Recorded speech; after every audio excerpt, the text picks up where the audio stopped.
This is already their second time to play in this part of the country. That's right. They were here back in 1998. Oo, at ang Pop Cola first-timers.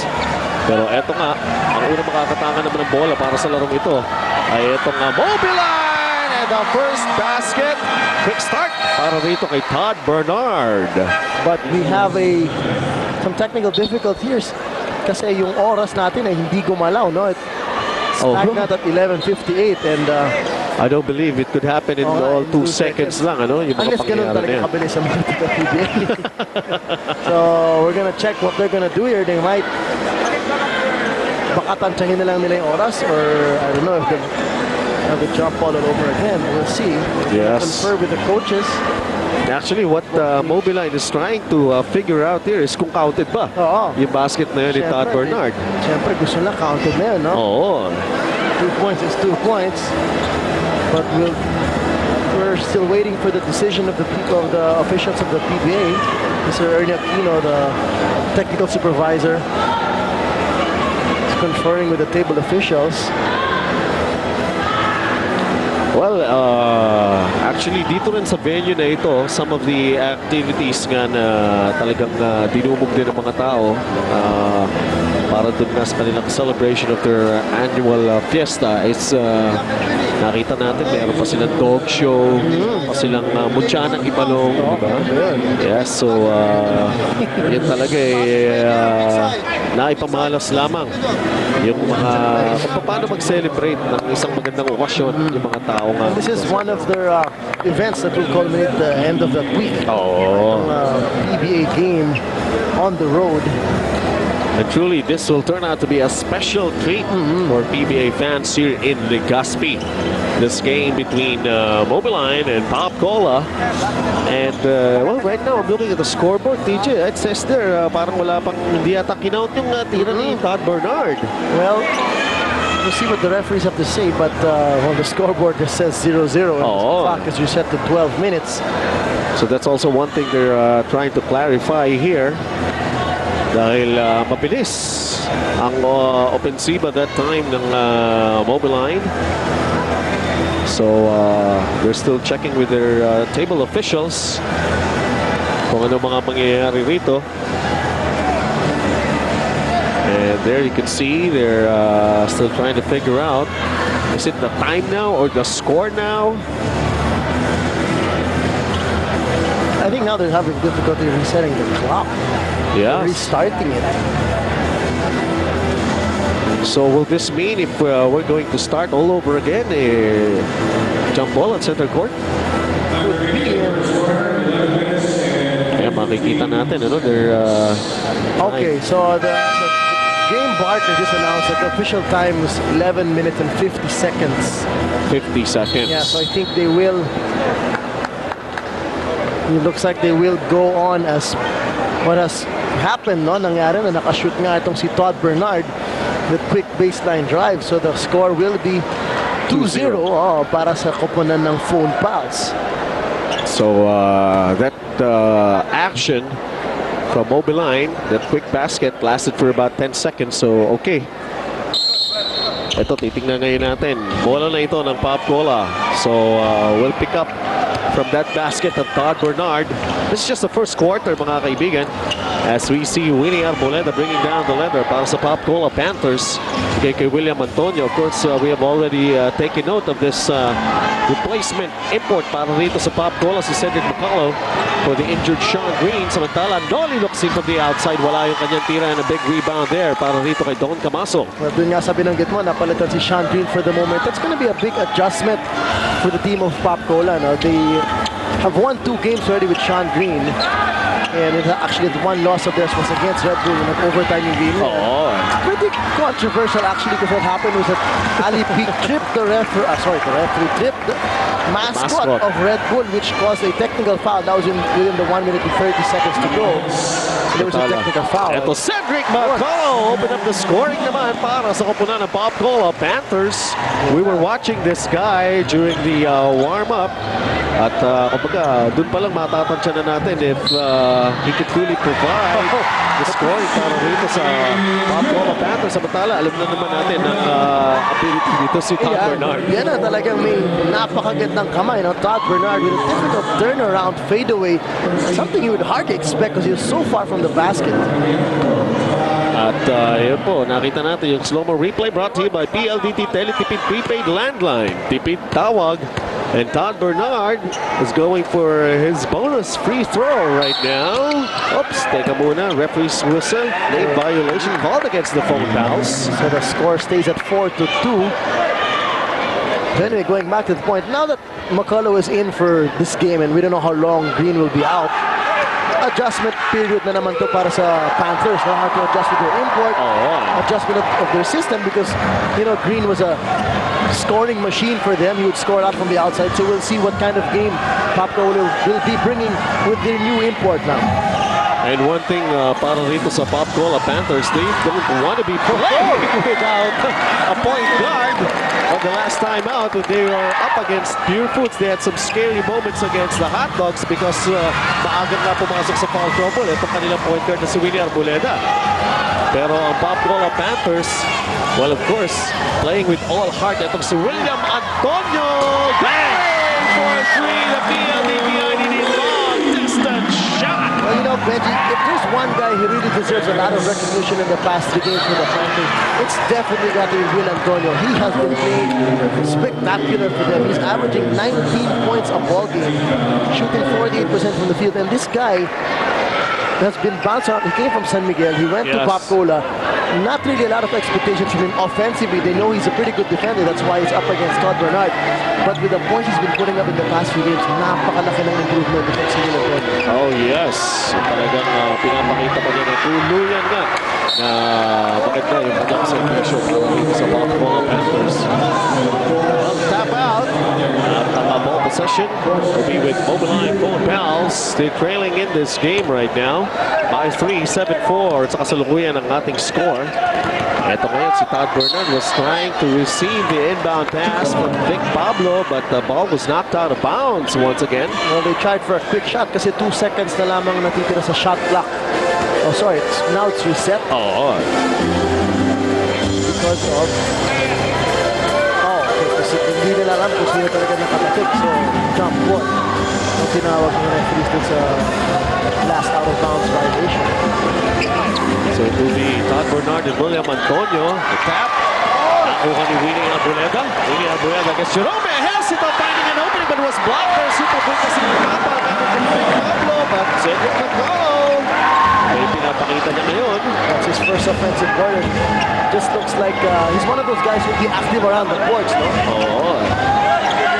Ito si Todd Bernard. The bounce pass over to Jericho Viñera. He's up against Ali Peak. Top defender. Jericho Viñera with a follow in off the glass. And the basket. The first 2 points for the defense minister. It's now a 3-point lead. It's a Popcola Panthers. It's William Antonio. Stopping to his teammates. Directing operations of this offensive. Ronnie Luxine. Saludo si Jericho Viñera. They go to Ali Peak. Ali Peak. Three shoots on the team. At medyo sakit yun ni Ali Peak. When he's trying to force his way in, talagang maraming defenders doon, he has this tendency to take extra steps. Man, iipit siya doon, so he had nowhere to go. He tried to nudge his way in there, but he shuffled his feet. 9-6 in favor of Popcola, but Mobiline right now. Todd Bernard. Hand off to Jericho Viñera. In and out to that shot of Jerry. Well, that's Jerry's favorite shot, right into the top of the key. Yes. Luxine kicks it out. Cedric McCullough tries his hand from the outside. Wala. First time I've seen Cedric McCullough nabubitaw na sa bablay, no? Camaso with a running jumper. Doesn't get the bounce. And here comes Popcola with Willie Arboleda. He's going to be waiting for his teammates this time. He will set this one up. They're ahead by 3. William Antonio. They go to Ali Peak. Back to William Antonio. Antonio to Willie Arboleda. Nobody on him. But can't get the basket to fall. Well, good patience there para sa Panthers, but Junior Alvarado not really known for his three-point shooting. Samantala may steal dito ang Pop Cola. Antonio. Oh, got that. Counter steal here para sa Mobiline phone pass. Don Camaso to Jericho Diniera. The extra pass there. At ito si Jerome Helsito nagmintis. Somehow, Mobiline got the offensive rebound. Jerry against Ali Peak. Let's see. This is a good matchup here. Against Mini Arboleda. And it's interesting, no? We'll see if the Panthers will be sending a double team to Jericho Diniera. But it looks like so far, content na sila sa single coverage. Itong si Ali P. Can medyo take opportunity with this tempo. No? The scoreboard clock is malfunctioning. So I was explained to by Mr. Ernie of the TJ. They will go manual sa official time ng game. Pero ang shot clock goes as it is. Gumagana naman shot clock. So yung ating Coliseum announcer once in a while would announce. Yes. Samantala, ito si William Antonio. He's up against Jerome Helsito. Antonio right now escaping. The pass inside. Arboleda pag-angat. Dumulas sa kanya yung bola. Mawawala ang possession para rito sa Pop Cola Panthers. Minsan nagigigil ka na. Alam mong libreng-libre ka. Gusto mo na buhatin yung bola pero natulas. Sayang na pagkakataon niya para sa Pop Cola Panthers. Pero itong Mobiline phone calls right now. They're down by 3. Jerome Helsito. Ito stinky defense ang pinapakita rito ni Willie Arboleda. Yan ang mismatch na gusto nilang puntahan. No? Siyempre, mas malaki pang si Helsito. Todd Bernard, no problem with his outside shooting. And he just tied this ball game at 9-all. Yan talagang signs of a pure shooter. Kahit na naninibago pa serving sa bagong Coliseum, spot pa rin at tira mo. Sabi niya, pareho lang naman ang distansya. At saan ka magpunta, pareho rin ang laki ng butas niyan eh. Samantala, referee's whistle halts play here. And an illegal defense committed by Don Camaso. So pareho na sila natawagan for that infraction, warning to both teams. Next time around, look at that free throws. Ini Arboleda now to Noli Locsin. Over to Cedric Macallo. This guy's got a fun. Well, nakashoot ng tira sa naman. Well, actually, we spoke to one of the assistant coaches of Pop Cola earlier. Coach Biggie Fabrics. We asked him about this new import, and actually they said they're not so sure about his outside shot, no? But so far, he's been 2 out of 3 from the outside. Ayusin sa coach, nakakausap mo yung mga assistant coaches nila. They could be playing it now. Matatanda ka pa nga, sabi pa nga niya eh. Baka di pa nga raw masyado mapigyan ng bola ito si Macallo. But he's been given the ball quite a few times. Meron na 6 points si Macallo. 6 out of the 11 points for this Cedric Macallo, who's no stranger to being a Panther. Another tie ball game at 11-all, and the first timeout for this game has just been called, and we're going to be right back. Score stands at 11-all between Mobiline and Pop Cola as we see Cedric Macallo right now nasa free throw line. He was fouled kanina. And we'll go for 2 free throws. So pati free throws niya mukhang okay, TJ. Well, the one thing that we can clearly see from Macallo is that he's a pretty hard worker. He's hustling around the court. You can see in his face the intensity in his eyes that he really wants to be in this game. Oh.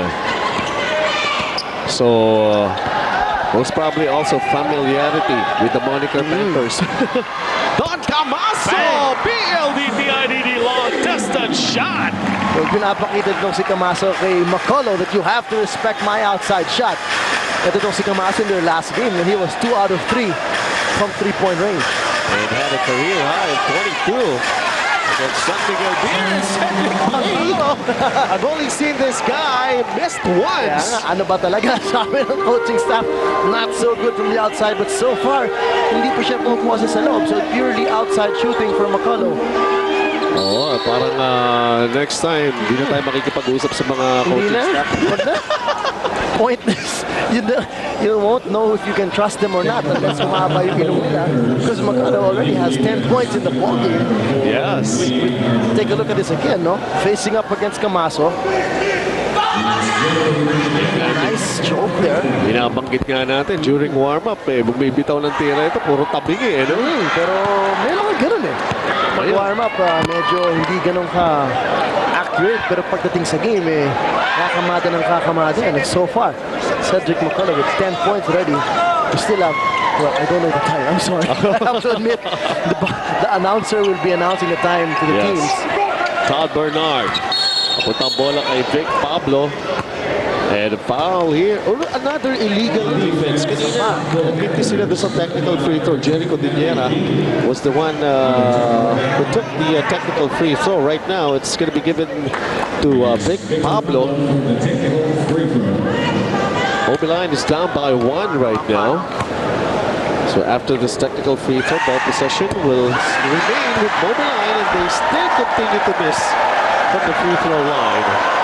They have been given 2 opportunities at least in the last few seconds. Samantala, ito si Todd Bernard ngayon against William Antonio. Nick Pablo posting up against Noli Locsin. The turnaround! Top shot para kay the Conqueror. Napakahirap na tira na yan. So 16-15 lamang na ngayon ang phone calls, and I just got word that the clock is working properly now. So we do have 4:33 to go here in the first period. All right. This is just the first quarter, yes. And William Antonio fixing out the William Antonio. Now to Noli Locsin. Noli Locsin. With a front pass to Cedric McCullough. May put back dun si Ali Pic, pero wala pa rin nangyari. And here comes Mobiline both outs. They're on top right now by 1. Jerome Ejercito.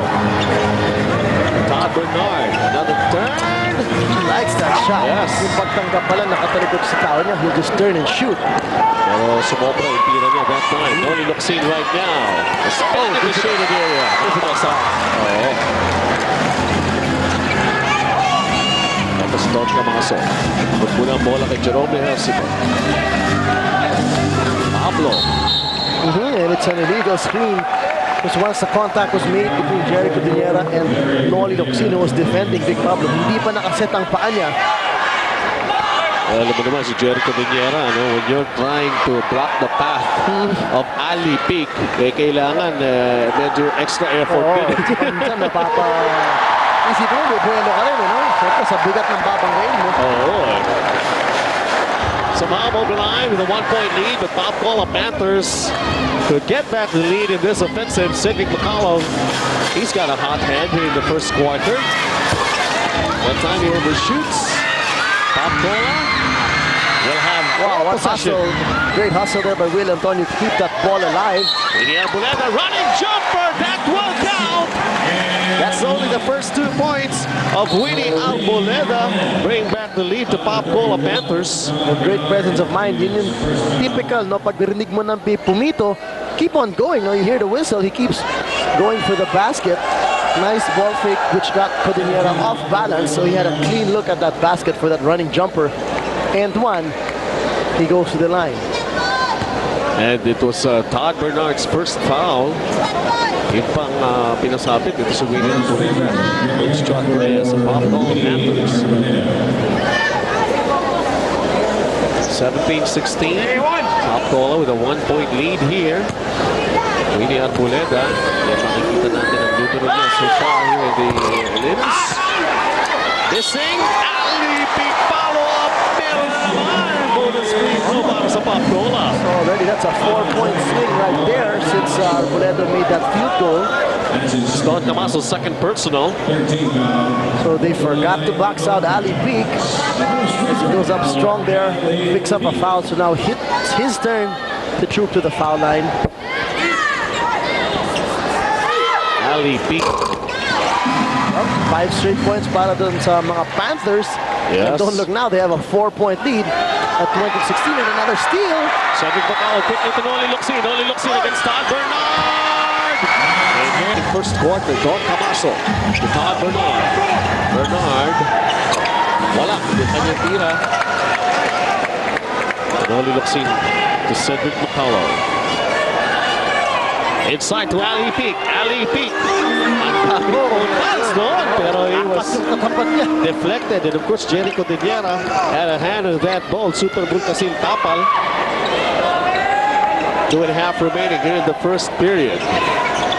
They continue to go to Bernard here at the opposite wing, not isolated, but finally some points from the locals of Mobiline kasi Don Camaso. He's got 5 here in the first quarter. Yung kanyang unang basket was a 3-point shot.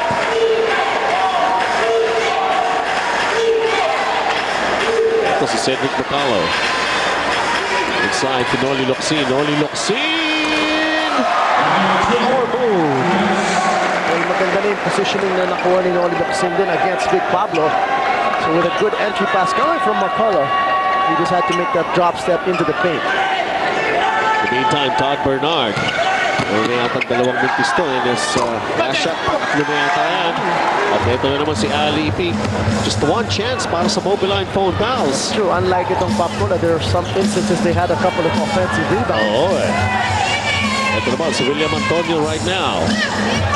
Nice move. Nalansin niya ron si Don Camaso. And the basket. And he's got 7. What a sweet move there, curling away from his man with a ball fake. Don't look now, Benji, lamang na ng 8 ang Panthers. With a minute and 19 here in the first quarter. Tatawag muna ng timeout. Itong kupunan ng Mobiline phone fouls. And this is just a 30-second timeout. All of a sudden, medyo si Todd Bernard na naging mainit ang pag-uumpisa sa kanyang mga huling tira, sumasablay na. At yun siguro gusto rin maging adjustment ni Coach Louie Alas dahil nabanggit mo nga, TJ, na mas malalaki pa kung tutusin natin itong kupunan ng Mobiline phone fouls against Popcola. And this 30-second timeout is brought to you by Sun Mig Light. So Coach Louie Alas is most probably wondering what's happening. We can't get the rebounds. Well, you know, they're trying to go to their advantage. Obviously, may height advantage itong si Todd Bernard against Will Antonio. Yes, we're going to be talking about that a little later on. Full timeout has just been called. All right, score stands at 26-18 in favor of Popcola Panthers with a minute and 19 remaining here in the first quarter. Naging parang nip and tuck battle here in the first quarter. Pero somehow itong Popcola Panthers have finally gotten this their game going rather. Ito naman ang Mobiline. Wanting to get back and wanting to get closer. Jerome Mejes, ito Gabby Cui who just checked in. Almost losing the leather, and that's a foul here. It's going to be called against William Antonio. Only his first. For a moment there, Mobiline was in trouble with their offensive. Bong Ravena is also in the ballgame for the first time para sa phone fouls. Right, so Gabby Cui and Ravena coming in for Camaso and Codiniera. At para naman sa Popcola, came in Xavier Lubit for Ali Peak. Ito si Jerome Mejas ito against Winnie Arboleda. Sticky defense for the Panthers. Bong Ravena. Nasa kanyang pambola. Tumunog ang buzzer. Shot clock violation against the phone fouls. Alam mo, credit that to great defense by Winnie Arboleda. Talagang pinapahirapan itong si Jerome Mejes to set up the offense of the phone fouls.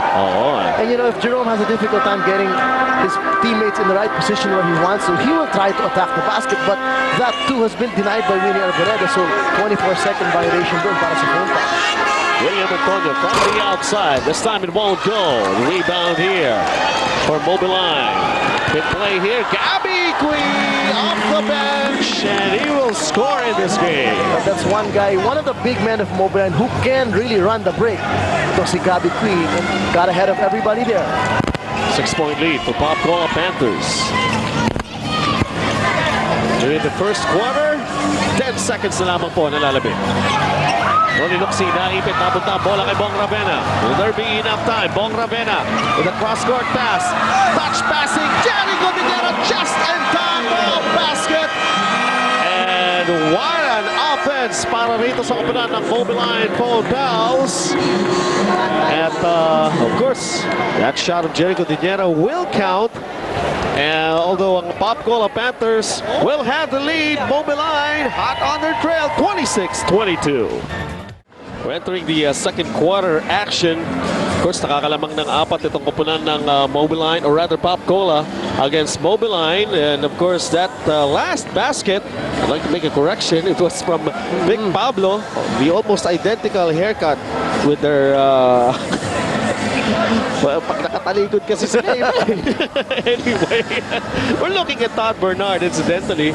Ito, blowing hot and cold during the first quarter. Well, I don't understand why he's not patient enough. Now, once he gets that ball with his back turned to Antonio, he just wants to turn and face the basket and shoot right away. He does not even assess the situation, whether may rebounders ng phone pass, whether he has an advantage. Maybe the lane is open inside, he can drive against Antonio. But nonetheless, Todd Bernard, siguro 60-70% of the time, nung tinatanggap niya, humaharap kagad yun, tumatalo na lang at bumibitaw na yan ang tira. And, well, nonetheless, it's a 4-point lead for Pop Cola, 26-22. And take a look at the first quarter field goals.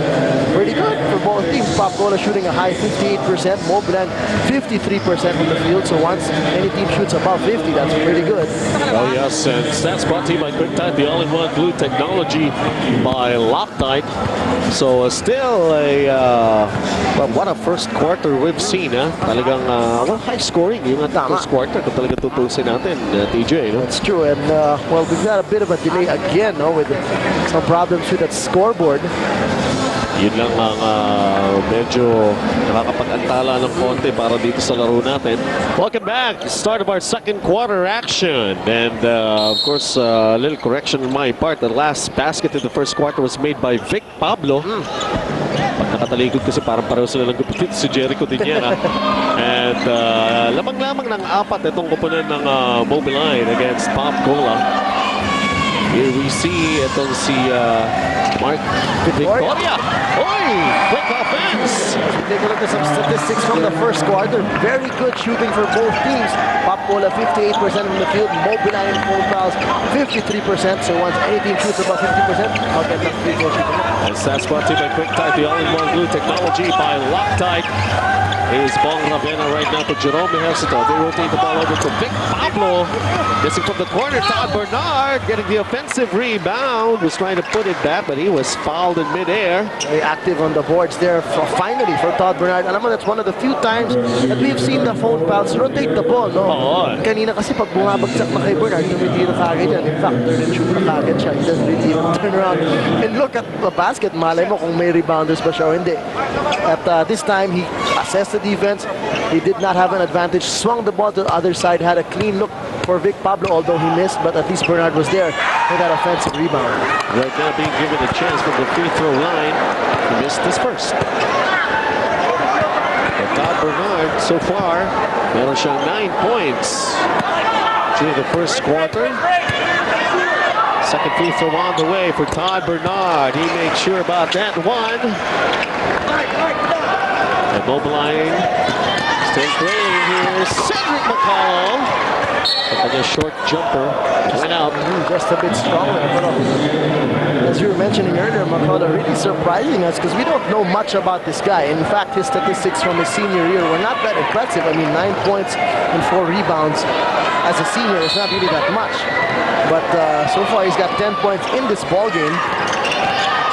Meantime, Mark Victoria, napitiwan ng bola. Napunta kay William Antonio. Naupuan. At nahigaan. Naupuan ni Ravenna. Nahigaan ni Gabby Gui. William Antonio, top cookie. Tumayo. Nauna pa siyang tumayo. Gusto magbubagsak sa kanya. And we see the entry of Jojo Lastimosa. Yan po mga kaibigan. Again. Yan, akin yan. Oo, at kung talaga tutusin natin, siguro we would make mention yung hardcourt na pinaglalaroan. Ditong ating dalawang koponan na ito. This is not the usual wooden floors. At talagang pagka lumalatag ka dyan, medyo mas matigas yan. Well, hindi nga sila sanay. Simento itong court na ito. As well, they were trying to explain, this is somehow softer than regular cement because there's a bit of rubber underneath it. So kahit paano, hindi siya kasing tigas ng basta-basta simento lamang. But nonetheless, you know, these players are used to the Maplewood flooring in the Phil Sports Arena and in the Araneta Coliseum. But when you go out of town, there are really some conditions you have to accept. Isa na ito yung scoreboard natin. But they're called pros, Samantala, William Antonio kicks it out to Winnie Arboleda. Arboleda to William Antonio from the corner. He overshoots out there a little bit. Too deep underneath, going for that reverse. And now Mobiline on the run with this offensive. It helps it to Todd Bernard. Todd Bernard trying to shake off William Antonio. Mado double team. The third, he gets it off the glass. Difficult move there, spinning around Antonio. Muntik na nga siyang maagawan ng bola ni Arboleda, but getting that shot off still for Todd Bernard. And he's got 12 points. Cedric McCullough. Jolas just checked in. Bigay ang bola kay Zal. Give it a little bit. Not exactly his range. And here comes Mobiline once again on the attack. Ejercito, no-look pass. Papunta kay Gabby Key. Aangat. Super Bowl Casil Tapal. He will get the ball back. He will never give up. And finally, end one pa. Ngayon, para kay Gabby Key. Yan ang picture of perseverance and hard work for Gabby Key. Kahit na medyo nasupal-pal siya ng unang attempt. Take a look at this nice lob pass again. Nakatalikod kasi itong si Ria Lupit. Blocks the first. Stays with it. Goes up with the second and getting a foul to boot. Yes, Jojo Lastimosa was the one who was guilty of his first personal. And Gabby Cui right now for this bonus free throw. He gets it. Parang may inihintay. Hindi na dalawa. No. Akala nila dalawa. Oo. Well, hindi naman sila lahat sanay kay Gabby P na may mga 3-point play. Yun siguro yun. Ito ngayon ang opensiba para sa kupunan ng Bob Cola Panthers. Lastimosa. Pinoli Locsin. Locsin to Cedric McCullough. Back to Lastimosa. Lastimosa with the middle defense. Oo. Mahirap yun. At ito na naman ang Mobiline phone fouls. Todd Bernard, the cross-guard pass to Jerome Ejercito. No need to hurry for Mobiline. Ejercito to Bong Ravena. Quick move is needed that time. It was shown by Bong Ravena. Tama ka dun. Very quick spin on the baseline against Jolas. No? Alam natin, mas mabilis talaga si Ravena once he received that ball. Spun right away and got away from Jolas. And now Mobiline takes a 2-point lead here in the second quarter. With his own spin, he will answer right back. Cedric McCullough. Well, he's starting to show us that he really can score, no, Benji? Difficult moves. Nice creative move there by McCullough. Ito naman, Mobiline. Jerome Ejercito escaping. The reverse won't go, but there's a tip in. So Gabby Cui, actually, balik PBA ito. And he has shown that he has a right dito sa bayan ng superstars to be playing once more. William Antonio on the drive. The ball was knocked out of his hands. Actually, last touch by itong si William Antonio. So the ball will go right back to Mobiline. 2-point lead. 8 minutes and 37 remaining as we take a look at this piece of action. Sabi nga natin, itong si Cedric McCullough, hindi lang isa ang klase ng mga tira nito. Paiba-iba. Slow-mo replay was brought to you by PLDT Teletubit. Tipintawag dahil prepay. Well, if you want to compare the imports at this point, tabla po sila. They both have 12 points apiece. So, you know, we know that Todd Bernard is a great scorer and a great shooter for Mobiline. If you give McCullough 12 points also, that's not putting him down.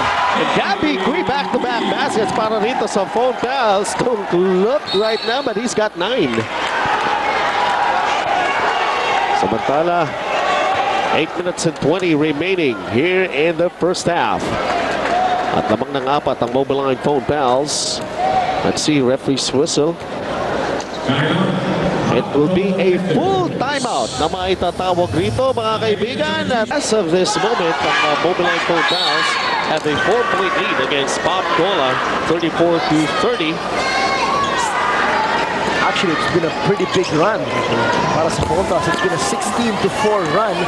There's at one point, Bob Cola was leading 26-18, and now they're behind 34-30. And over that, players off the bench have been stepping up for Mobiline, including this one who just checked in, Patrick Friend. Oh, yan ang instant offense, Patrick Friend, picking up that bad pass from Bob Cola, turning it into instant 2 points. So add on to that lead for the phone fouls. 6 na ngayon ang kalamangan nila. In the meantime, no need of scene. They go to Ali Peak. Ali Peak, labas muna binigay kay William Antonio. Repost to Ali Peak, going forward. Cedric McCullough was trying for the follow-up. Pero napalakas, and the ball went out. Last touch ang Bob Cola. And a 6-point lead para sa Mobiline Fold Pals. Right now they have a chance to increase that lead with this offensive. Fran over to Todd Bernard. Bernard. Another turn that time from the baseline. And nag-adjust na ang Pop Cola dun. They even put Noli Locsin now on Bernard, who's a taller defender as compared to Will Antonio, who was guarding him earlier, but still Bernard shooting right over the defender. Ito si Alipin. Can't force the situation inside. Binigay muna kay Antonio. Right now he's going to try again. He overshoots. Todd Bernard right now getting some rebounds for Mobiline Fold Pals. They're running the break. Ball was deflected. Recovery for Todd Bernard. He was going for the slam. Ball slipped out of his hands, and here comes Pop Cola Panthers right now. Jojo Lastimosa to Noli Locsin. Locsin backhands and then he will be called for the charge. Offensive foul there very clearly. Noli Locsin barreling his way through and saying to Gabby, can you get out of my way? And he did, and the refs obviously calling out for charge. So, tough break para rito sa Pop Cola Panthers. Ayun ang nangyayari sa kanila. May panggigigil na, TJ, no? Nalalamangan sila. Medyo hindi na maganda ang kanilang mga execution. Masyado nilang minamadali. Ito, mga BBB pa ulit ang bola para rito sa kapunan ng Mobiline. Bong Ravena sees an opening in the middle. He was fouled. Ito na nangyayari kay Todd Bernard ngayon. Sometimes he's becoming a decoy. Kasi earlier on, we'd see when they'd give him the ball, he'd turn and shoot right away. So now Pop Cola doesn't really know what's going to happen once he gets that ball. Because he's shown them a variety of moves or a variety of decisions, whether to shoot right away or to move that ball around. And in that instance, they gave it to Bong Ravena, who was able to park the Red Sea in the middle of the paint and pick up that foul. He's on the line right now. He missed his first free throw. Going for his second one, and that's it. Now a 9-point lead para sa Mobiline Fold Pals. They're running this quarter 17-2. Wow. Grabe. Talagang napatahimik nila tong Panthers. And Cedric McCullough having a tough time. Too many defenders in front of him. Eto na naman, fast break na naman ito para sa Mobiline. The finger roll was short for Bong Ravena, claiming he was fouled. Right now, Cedric McCullough, no fear slam! Getting away from the back of Cedric McCullough with great recognition from the assist pass coming from Jojo Lastimosa. And he was actually liking that move dahil pwede nga natin masabi kung gaganda ang narinig si Cedric McCullough, pwede pa magpahinga ng konti si Sean Green. Huwag mo nang kapurahin muna si Sean Green, di ba? Samantala, ito si Alipin. Confident traveling. At the defense na pinapakita ni Gabi Kuya. Take a look at this slam by Cedric McCullough. Wake up, you guys! Sabi niya, Cedric McCullough. Can't do this all by myself, but at least this could spark something. So that's his 14th point of the ball game. Pop Cola down by 7. 5 minutes and 44 here in the first half. Bong Ravena right now to Todd Bernard. The quick release. Send it down. Look at Gabi Kui. Pero that time, lumabas pa. In the meantime, Noli Locsin receives the long pass from Jonas. Cross court. Estong Ballesteros battling his way in. Wala. Yung kanyang tira. Patrick Franz. Small guy who can leap high. Getting the rebound over to Todd Bernard. For a three-point play right now. A good decision there by Patrick Fan on a 3-on-2 break against Pop Cola, giving it to their import who's streaking down the lane at maliit lang yung babande sa kanya. Si Jonas picking up that foul, maintaining his balance in the air. And it's now a 9-point lead for the Fold Pals at 41-32. And these guys, they're big and they're running. They have the height advantage against Pop Cola, and they're the ones who are running. Oh, that's true. Alam mo yung Pop Cola, maliit nga ang malalaki nila, Noli Locsin and Alipin, but they don't run as quick. They're not as agile as the big men of the Fold Pals, namely Don Camaso, Victor Pablo, itagtag mo na dyan si Todd Bernard. May problema na ng konti pag gumis ang kanyang mga free throws, ano? Nagbigtis. 41-32. Let's see Ali Peak against Jericho Diniera. Mado double team. He kicks it out. Jolas right now. Doesn't lean in. He overshoots. Bong Ravena. Ito, tumatak mo na naman ang Mobiline. Todd Bernard. Catch the shot. Wala. Camaso is dead. Wala pa rin! Bakit naman sila nagmamadali? Ewan ko. Parang sabi ni Bernard, maubos ng oras. I mean, he could have pulled it back. He obviously had a difficult shot there. But he still decided to throw up a prayer there. Sometimes yung momentum no? Baka mapigilan nga naman Nawala pa. Three! And Macalo is trying to do everything for his team to get back here. And that was a PLDT-IDD long distance shot, sending Macalo 17 points here in the first half. Aba. Daan Bernard, Don Camaso, lawang pero pumasok. Ito na naman ang Pampanga Panthers. Noni Lapsin. Outside pass, sayo ni Bong Ravena. Ravena, no look, papunta kay Patrick Fran. This time, ayos na mabuti. Todd Bernard. Jericho Diniera. The shot clock says 10. Codiniera puts it up against Codiniera. He likes that shot. Di madali yun. Codiniera had to bail them out there with a facial shot against Ali Peak. 43-35. So ano ba, gusto niya pakinisin yung mukha ni Ali Peak. Facial Kaya nga. 3 minutes and 35 remaining. Cedric Macalo, they go to Ali Peak.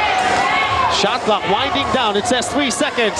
Cedric Macalo, Jonas, does he know it? They lost that opportunity to even make an attempt. And a shot clock violation will be called against the Panthers. Alam mo, ang isa sa malaking problema ngayon ng Panthers, Benji, is that Ali Peak only has 3 points in the ballgame. They have continuously been trying to go to him down at the post, but great defense being shown by the phone pass. Good double teaming. At ang problema naman, pag rinorotate ng Papo na yung bola, maganda rin ang defensive rotation lang. Oh. Mantala, eto si Pablo. To Patrick Fran. Long one! He gets it! PLDT-IDD long distance shot. He's got 5. So everybody just getting in the picture for the phone fouls. Anybody coming off the bench has been productive. Cedric Macalo, working hard for Papo's cause, pero wala pa rin yung kanyang tira. And Bong Ravena. To Patrick Fran right now. And now the phone fouls came all Filipino. Si Pablo nagpintis. And Ali Peak grabbing the rebound. Well, they have the luxury. Medyo, I would say, ito kalamakan ng phone fouls. With about 2.5 to go in the first half, so I don't know if they'll keep Bernard out the rest of this half, but if they maintain this lead, he just might. Ito. Macalo from way downtown. Wow, PLDT-IDD long distance shot. Dalawa na yun. Back to back. Sabi nga natin, bumubuhay lamang para sa Pop Cola at this point is Cedric Macalo. Just a temporary replacement for Sean Green. Codiniera, nabitiwan ng bola. He recovers. Shot clock, 5 seconds. Binigay kay Patrick Fran. Patrick Fran, nagmamadali. Bibigay kay Pablo. Aabot ba? Aabot! Pero teka muna. There's a charging foul on Patrick Fran. In a kick-out shot, he had no way to go, but bumped right into Noli Luxin. A minute and 51 remaining in the first half. Mobiline win this lead 46-38 against Pop Cola. We continue with the action here in the first half. Only a minute and 51 remaining. An 8-point lead being enjoyed here by Mobiline. Phone foul slowly. Somehow Pop Cola is also picking up on their game. Of course, headed by Cedric Macalo. And look at this. Points off turnovers. Points off turnovers. Mobiline scoring 7 points out of the turnovers from Pop Cola.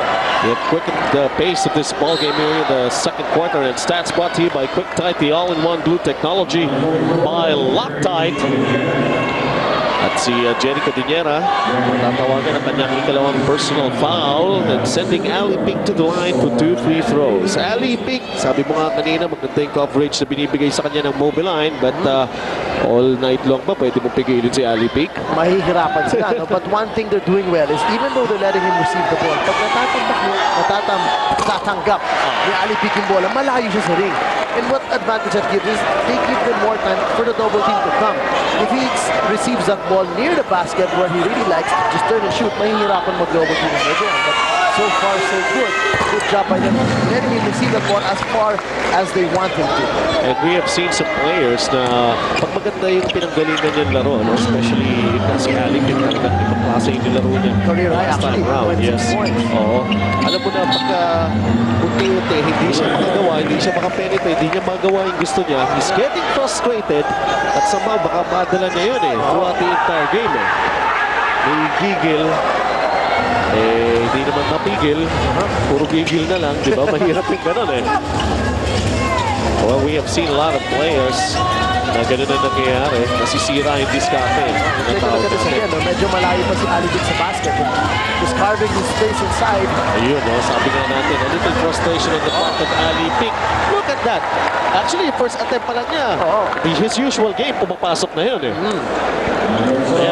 The frustration could be setting in on him, and that could be a mental thing na, no? Yes. Na talagang gigil ka masyado sa laro mo, and you might not have the same confidence that you normally do. He's even trying to complain to our referees for some non-call. Signs of frustration. Well, I mean, obviously, once Ali Pick receives that ball, the ball has really collapsed down inside, and he only has 4 points, but he still has 8 rebounds in this game. Yun lang ang medyo iiwasan nila. Pwede na sila matuwa. Samantala, ito split chances para rito kay Ali Pick. And just a 6-point lead para rito sa kupunan ng Mobiline phone fouls. Ali Pick, he has a mouthful against the referees. Yes. He got a technical foul being called on him by referee Bernard, and referee Bernard trying to say, I think he made an unsportsmanlike gesture. Oh. How do you call that? International sign of love. Bad sign. Ang sinabi ni referee Bernard. Well, as you were mentioning, yung talagang frustration setting in on Ali Pick. Well, most probably, I don't know, but they need Ali Pick inside. Most probably, well, baka mga diskarte din ng mga coaches natin. There are some na paupuin muna yun para palamigin, di ba? Technical free throw converted by Vic Pablo.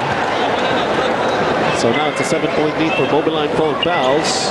And Ali Pick has to cool down. Meron na siya kasi technical. Pinakailangan na yung kanyang servisyo rito. 7-point lead right now for Mobiline. They have ball possession with 1 minute remaining here in the first half. Traffic front over to Vic Pablo right now. Papansin mo, Pilipino pa rin itong fouls. Pwede naman daw Vic Pablo nagbintis from the baseline, and here comes Winnie Arboleda.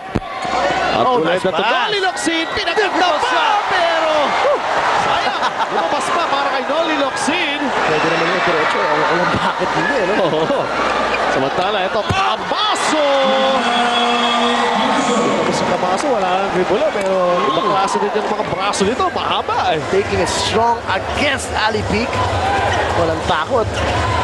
Siya makalamangan ngayon ng Mobiline. 49-40. 9 seconds of the first half. Winnie Arboleda to Ali Pick. Ali Pick. Once again, the double team in it to William Antonio. Antonio can't penetrate. Antonio. Ibigay kay Noli Locsin. Noli Locsin.